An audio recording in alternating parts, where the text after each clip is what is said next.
Good morning, everyone. Please open with me back to Psalm 115, please. Psalm 115. We began in Psalm 115 last week, and I'd like to continue some thoughts there last week about the Christian's relationship with technology. And let me just say, I appreciated the feedback I heard on that sermon. I know many of you really took that to heart and really tried to put the principles from that into practice.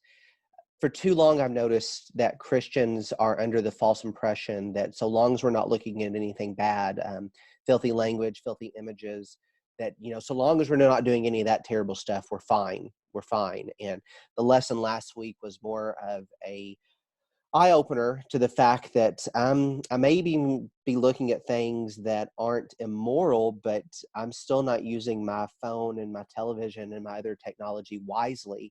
And that was what the call of that lesson was, is for us to be wise stewards rather than to be idolaters that are used by our technology. Certainly, we're not to look at anything immoral, and certainly not to look at filthy language and things like that. That's not to be what we consume. But there's other dangers that technology poses to us as well. And I began that discussion last week. I'd like to continue it this week. Back in Psalm 115, let's draw the principle. Verse 4. Their eyes are silver and gold, the works of human hands, the idols, that is. They have mouths but don't speak, eyes that don't see, ears that don't hear, noses that don't smell, hands that don't feel, feet that don't walk, and they do not make a sound in their throat. Those who make them become like them, so do all who trust in them. Here is the principle from Psalm 115. You become what you behold. If you're following along in the bulletin, you can find that. You become what you behold. Here is the principle we drew from last week then. So often we are becoming like our devices. The very structure and nature of our devices are shaping who we are as people. Whenever you follow a phone that just gives you mindless, senseless information, you yourself then become mindless and senseless. Whenever you allow your phone to just continually draw you in and it continues to just feed you, it becomes an idol. And I know that sounds like very strong language, but our phones do become idols because we have to make sure, this was the other lesson, that we have to use our phones don't use us. And again, let me give this balancing principle here. Technology is not a bad thing. Technology in many ways is a great blessing. I mean, as I sit here, I have a laptop in front of me. I have a cell phone right here. I have a Chromebook right here. Technology is by no means a bad thing. There's many good things that can be done with it. But the lesson last week and the one this week is just for us to soberly examine, are we using our devices or are they using us? Are we sadly becoming what we behold far too much? The warning from last week then concerned attention. And I shared this graphic. I'm going to put it back up on the screen again because I do find it quite powerful. This is from Pew Research Center, that the main reason that teenagers, and this is generalizable to others as well, use their devices is just to pass the time. 57% say often, 34% say sometimes, only 9% say rarely or never. But the number one reason that we use our devices is simply just to pass the time. They demand our attention. One sister called me last week and said, Ryan, I went into that digital well-being thing under settings, and I couldn't believe it. I had spent 8 hours on my phone the day before. 8. I never would have guessed it. She went in, she put in time limits. She went into all of her different apps and everything and put in time limits. The next day went down to 2 hours. And 1 hour of that was just listening to stuff. Sermons, listening to the sermons from the day. Good things, right? Those are good things. We have to make sure that our phones are not just demanding our incessant attention. And same with television, of course. For those of you that don't have smartphones, you're not immune to these things, but we have to make sure our technology is not controlling us. What I'd like to do this morning is look at a second, this is definitely related, but it's somewhat different concept related to our devices, and offer some warnings about how we ourselves can be wise users rather than those that are used by our devices. The warning that I'd like to give, and I'll just be quite candid with this is right in the bulletin, our technology can make us interact with ourselves and ourselves alone. Okay, let me say that one more time. My second warning is Our, our devices, our phones, our technology, our televisions can make us interact with ourselves and ourselves alone. Perhaps you could even put it in there with myself and myself alone. My warning here is not about attention. Obviously, this is related, but it's about interaction. Interaction.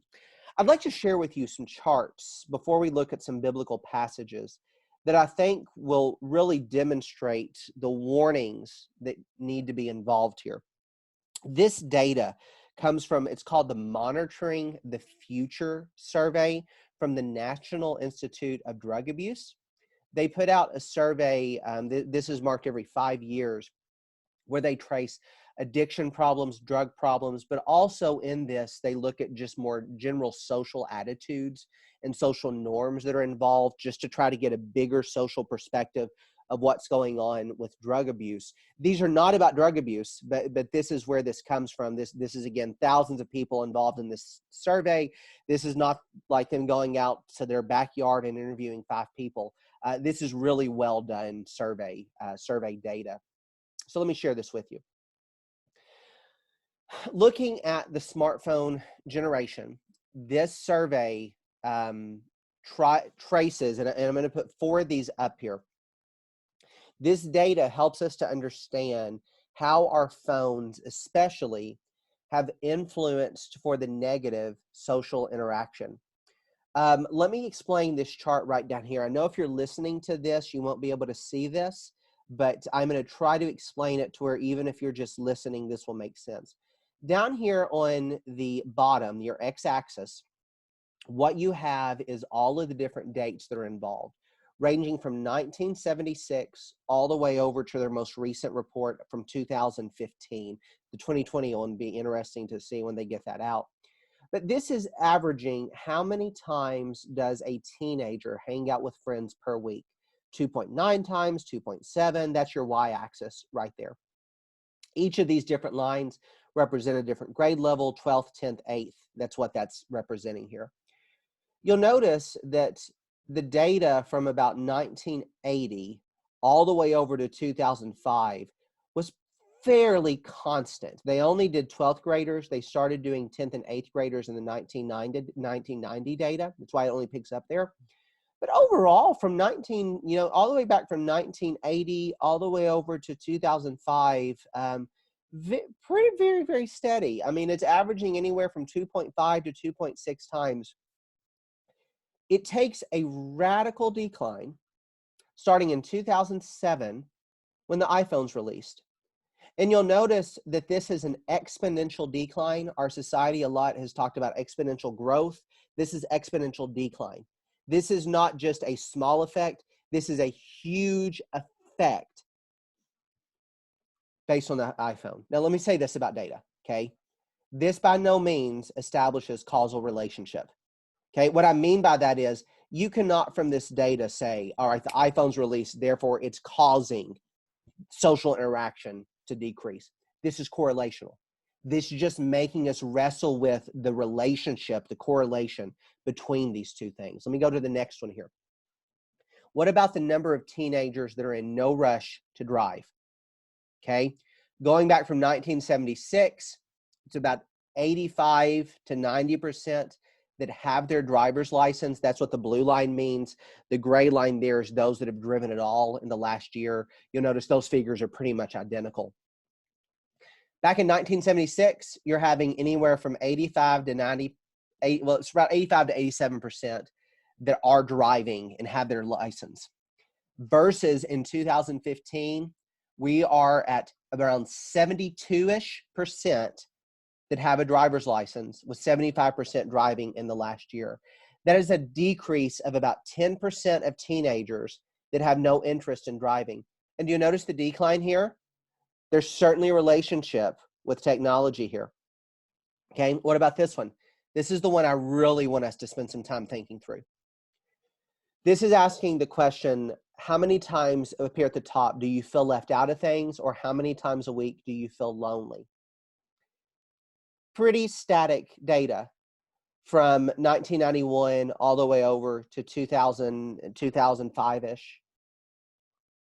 But once the iPhone was released, this is one where you can almost certainly see a causal effect here.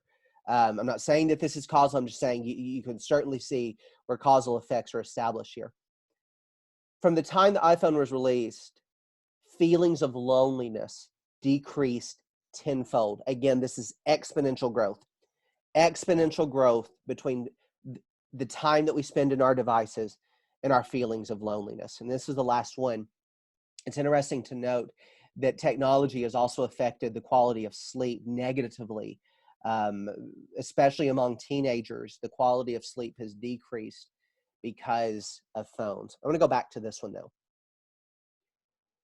There are few things, I'm talking, I know I'm using some jargon that I typically don't use in sermons about surveys and statistics and such. But I do think this is very important for us to recognize, y'all. There is a very much established social scientific fact that our devices have increased feelings of anxiety, isolation, and loneliness. Now, I'm going to come back on the screen and I want to talk through this for a second. Isn't that ironic? Whenever you take what the purpose of cell phones were, the purpose was to bridge the whole world, to connect everybody, right? It's all about connectivity, bringing people together. Yet, our devices have eventually left us feeling more lonely, more isolated, and more anxious. There's no coincidence that especially teenage anxiety has never been higher in the recorded history of our nation. You can go back 50 years and look at the data. Anxiety among teenagers is higher now than at any point in recorded history. Why are feelings of loneliness and isolation and anxiety, and this is pre-COVID-19, why are they higher now than any point before? Could this have anything to do with it? Could perhaps our devices have something to do with our feelings of isolation, loneliness, and anxiety? Let's tease this out biblically. I want us to go back to the book of Philippians. We began our COVID-19 days in the book of Philippians, and I actually want to draw back to a principle that I offered in that lesson and try to bring to light what the biblical worldview teaches us about how we need to use our devices. Back in Philippians chapter 1, Paul tells the Philippian brethren, verse 7, "It is good for me to feel this way about you, because I hold you in my heart, for you are all partakers with me of grace, both in my imprisonment and the defense and confirmation of the gospel." Paul found keyword joy in relationship. Paul found joy in relationship. Likewise, Epaphroditus. Philippians 2, verse 25. "I thought it necessary to send to you Epaphroditus, my brother, and fellow worker, and fellow soldier, and your messenger and minister to my need. For he has been longing for you all and been distressed because you heard that he was ill.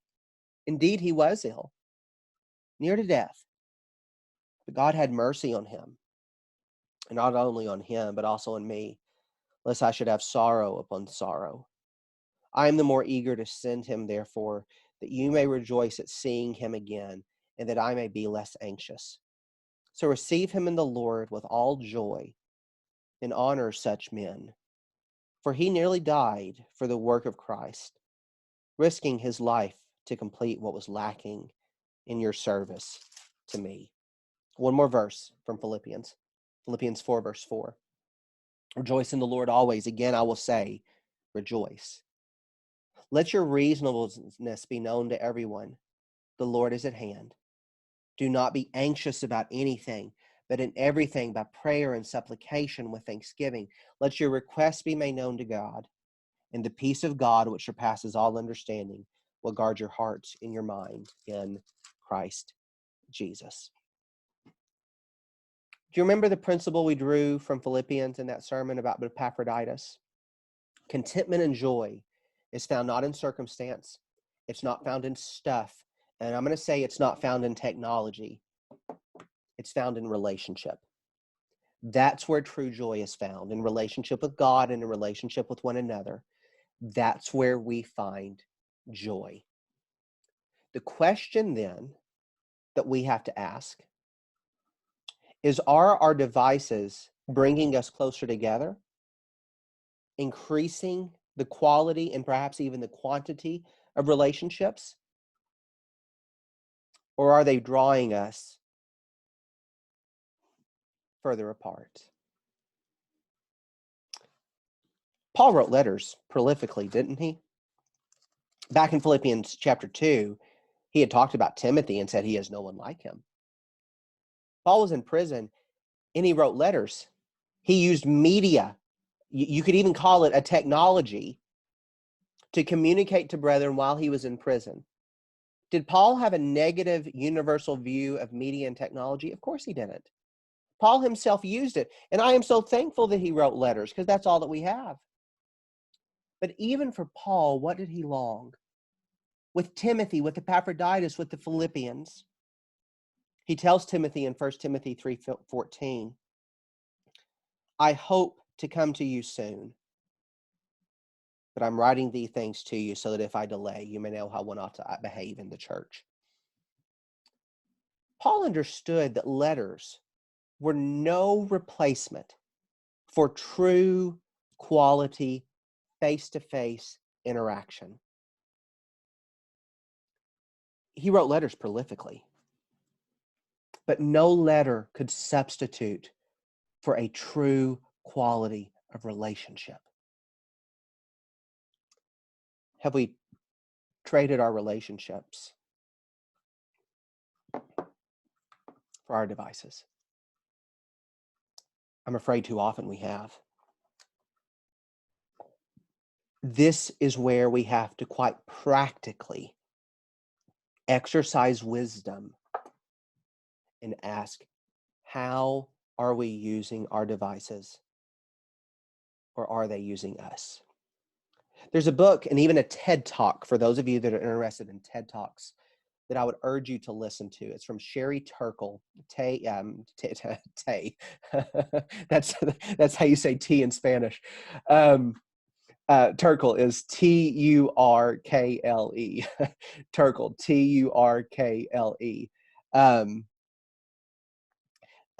Turkle is a professor of psychology at MIT, and her research on technology has been profoundly impactful on not only the academic world, but also everyday conversation. And she has a book, I referenced this in my COVID-19 plan, called Alone Together. And what she argues in that book is, yeah, we may be able to interact with each other on devices, but ultimately we have really feelings of alone. She's the one that I got that ironic twist. I couldn't get it right. Ben helped me finally get it right about COVID-19 is making us not alone together, but together alone. Turkle talks in that book. It's a book that she's turned into a TED Talk. She has many different articles about it. You can find great materials from her. But the basic warning that Turkle gives in that is we have to make sure that our devices are not making us look inward, but rather we have to make sure that they're making us look outward. I want to go back to the chart that I shared from last week, and I want us to note a very practical example here. You'll notice the top two reasons that teenagers use cell phones. Number one, just to pass the time. That's probably scrolling through Instagram, scrolling through Snapchat, doing TikTok. Y'all can look that up and learn what that is. Kelson finally explained it to me this last weekend. I had no idea what TikTok was. Perhaps scrolling through the news, whatever it is, Facebook, whatever it is, that's just mindlessly scrolling. Versus the second main reason is connecting with other people. Which one do you think ultimately gives us more joy? Question two, which one do you quite realistically use your device for more often? Let's deal first of all with television. I think phones get such a bad rap, and television often gets skipped over. Can television help you connect with other people? In a sense, yes. You know, one thing Jessica and I have loved doing with Brooklyn is Disney Plus has been like the best thing ever for our family.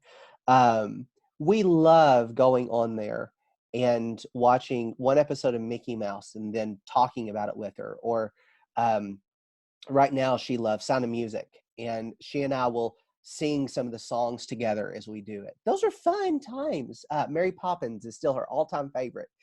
And I love to watch, especially Step in Time with her. She loves Step in Time and Supercalifragilisticexpialidocious. Her two favorite songs are there. We love to just watch those together and sing them together. That's very, very, very, very different from what I so often see is individuals who just mindlessly sit in their lazy chair and for hour upon hour upon hour upon hour, day after day after day, just let the television come into their mind for no purpose and no greater purpose of connection.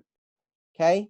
And this is something Jessica and I have talked about very seriously in our own home. And our television watching habits have changed drastically since we got married, because this is something we have tried to be much more mindful of, especially with children.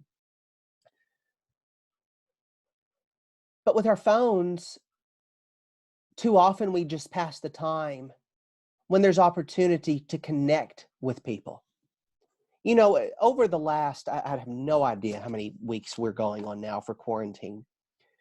I have had so many amazing studies and conversations via Zoom, via phone call, via email, even via text. I think text gets way too bad of a rap.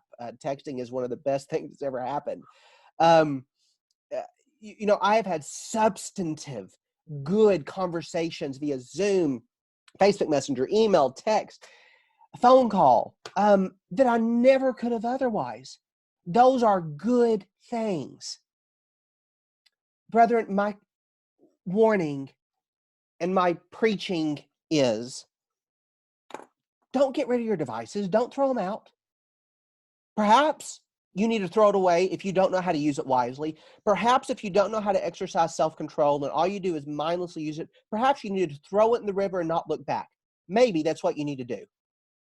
If it is continually, especially, and I'll say this, especially if it's feeding you wickedness day after day after day, throw it out. Throw it out. Who cares? You will not miss it in eternity, right? As Dan said in one of his talks, I can't remember if this is the one he's talked. This may be the one that we've not gotten to yet, but heaven is not going to have the eternity phone, right? It ain't going to happen. Just maybe throw it out. But I think for most of us, use it wisely. 96% of Americans have a cell phone. 96% of adults have a cell phone. Use it wisely. But what are you using for? Quite practically then, let me give an example. What about games on your phone? What about games? Do y'all remember Candy Crush? Candy Crush had level like 5,842 or something. I want you, I think it's something of the past. It may still be something of the current. I just don't know. But for those of you that got to level 5,000 on Candy Crush, what fulfillment did that give you? Using Philippians language, what contentment did that give you? What joy did that give you? And I want you to contrast that with your most recent phone call to a family member, to a brother or sister in Christ, your most recent Zoom study, your most recent text to where you just were just able to just talk to someone and connect with someone you haven't in a long time. Those are the concerns I'm asking. Last week, I tried to give you the practical recommendation of either deleting Facebook and social media from your phone and just using it on a computer quite strategically and purposefully. Perhaps it's setting time limits, whatever you may need to do. But here's my practical warning now. If there are especially apps or even channels on your television or websites or whatever it is that are causing you to look inward, rather than to connect with somebody else, delete it now. Pause the sermon, delete it now. Did you do it yet? What good really comes from all of the time that we spend selfishly? Maybe there's a good way here to connect with somebody else. I know Words with Friends, for example. That can be a fun thing that in moderation, for 5-10 minutes a day, you can have some fun with somebody else and connect with somebody else. Great. Great, great, great, great, great. Okay. Use it well, do it wisely. Okay. Maybe there's a way to Candy Crush with other people. I don't know. I have no earthly idea. But brethren, my warning is, if we are using our device, I'm going to phrase that. If our devices are using us and are causing us to look inward rather than outward and upward, we need to take serious inventory on how these devices are using us and leave the idols of the world and go to the God who wants to have a face-to-face relationship with his creatures. That's how we must be wise stewards in this digital age. I'd like to close by looking over to Revelation chapter 22. Revelation chapter 22, verse 4. Let me back up to verse 3. No longer will there be anything accursed, but the throne of God and the Lamb will be in it, and his servants will worship him. They will see his face. Even in a letter that has lasted for 2,000 years, the hope that God by the Spirit communicated with his people is to have a face-to-face relationship with him. Our God currently has a mediated relationship with us. Hebrews 1, it's mediated by Jesus, it's mediated by the Spirit, it's mediated by the Scripture. But God wants to have a true face-to-face relationship with his people. I did a sermon about it a few months ago now, what that means. Is that our desire with God? Is that our desire with one another? Relationships take vulnerability. They take our insecurities. But there is nothing more rewarding in this life than good relationship with God and fulfilling relationship with one another.